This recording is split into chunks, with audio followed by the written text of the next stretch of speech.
No alternative to elected government remains to retain democratic journey, says Tariq Rahman in Janaidah via virtual platform. Railway incurred 21,000 crore Dhaka in 15 years. Experts recommend inquiry into the incidence of losses. Previous government destroyed electoral system, says advisor Hassan Arif. No specific party can claim July's success, says DU Teachers Network. Hello and welcome to the News 24 English Bulletin. This is Tamima Islam. Those were the Bashundhara T headlines. And now the details. Bangladesh Railway has been facing continuous losses due to the rampant corruption and mismanagement.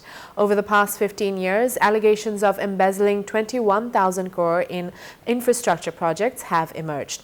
Rail authorities deny responsibility for financial discrepancies. The Director General blamed uncoordinated development and lack of capacity. Experts suggested investigating the causes of losses to curb corruption. Despite administrative claims of transparency, the railway struggles to earn 1 Dhaka for every 3 Dhaka spent. Chief Advisor of the interim government, Dr. Mohammad Yunus, left New York for Dhaka after attending the 79th UN General Assembly. His press secretary, Shofiqul Alam, stated that Dr. Yunus and his delegation departed from John F. Kennedy International Airport at 9:30 p.m. local time on a Qatar Airways flight. The flight is expected to arrive at Dhaka's Shah Jalal International Airport at 2:15 a.m. on September 29th. Dr. Shofiqur Rahman, Amir of Bangladesh Jamaat-e-Islami, urged building a united society, emphasizing unity over division for national prosperity. He supported that interim government, stating that the people have entrusted it through consensus. Dr. Rahman said, good actions will benefit everyone, but mistakes will be pointed out and corrected. He spoke at a Jamaat leaders meeting in Chuadanga on Saturday, calling for mutual respect among nations and cooperation based on equality and dignity, urging the government to meet the people's expectations. Local government advisor AF Hassan Arif stated that the electoral process must be reformed to become more active and effective. He also emphasized the need to revamp the electoral election system. He made these remarks during a national dialogue organized by the Governance Advocacy Forum on Saturday at the Sardap Auditorium in the capital. Arif questioned the transparency of elections held over the past 15 years, urging for improvements to ensure integrity and public trust in the electoral process moving forward. The Teachers Network claimed that the July uprising does not belong to any specific group but concerns everyone. They criticized the government's unclear policies, which they are claiming are spreading hatred across the country. At a press conference on Sunday morning, the leaders stressed that hatred, intolerance and suppression in the name of politics must end. They also called for the repeal of the Cybersecurity Act, fearing its misuse, and stressed that the rule of law would ensure no problems in student-teacher politics.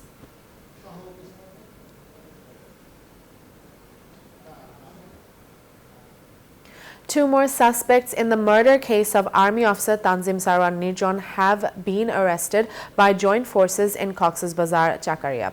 They were captured at 5 a.m. from Kaharia Ghona. Additional Police Superintendent Abul Kalam Chaudhry said key suspect Nasiruddin and his accomplice Enam were arrested with local firearms and 3 rounds of ammunition. During initial questioning, they confessed to their direct involvement in the murder. The young army officer was killed by robbers stabbing on Monday night in Dulahajara Union.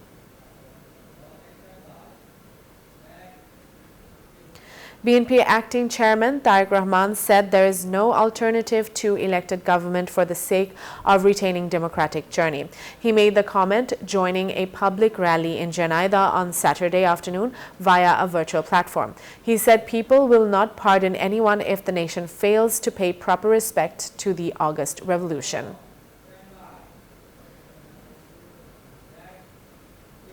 We'll be back after a short break. Please stay with us. Welcome back. You're watching News 24 English Bulletin. BNP Secretary General Mirza Fakhrul Islam Alamgir stressed the need for a government formed through free and fair elections. He made this statement on Friday afternoon in Kapashia, Gazipur. He stated that people believe in democracy and that only an elected government should lead the country. Fakhrul accused the Awami League of destroying industrial sectors in the country. He urged for an electoral system that ensures transparency and fairness.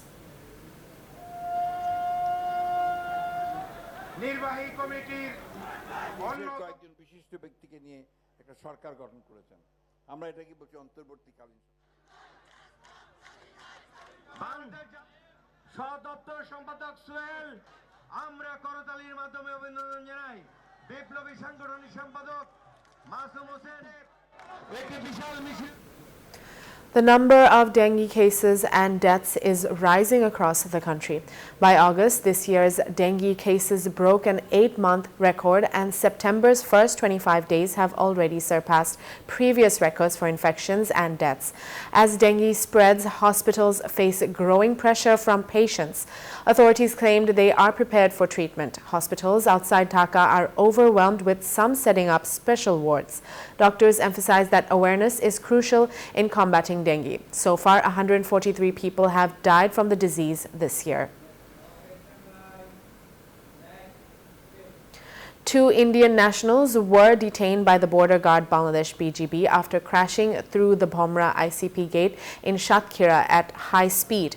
The incident occurred late Saturday night when a driver and his assistant, under the influence, drove a pickup truck into Bangladesh. They were identified as Prakash Sarkar and Dilu Sarkar from North Chobbish Pargana in India. BGB lodged a strong protest with the border security force during a flag meeting. The BSF expressed regret for the incident.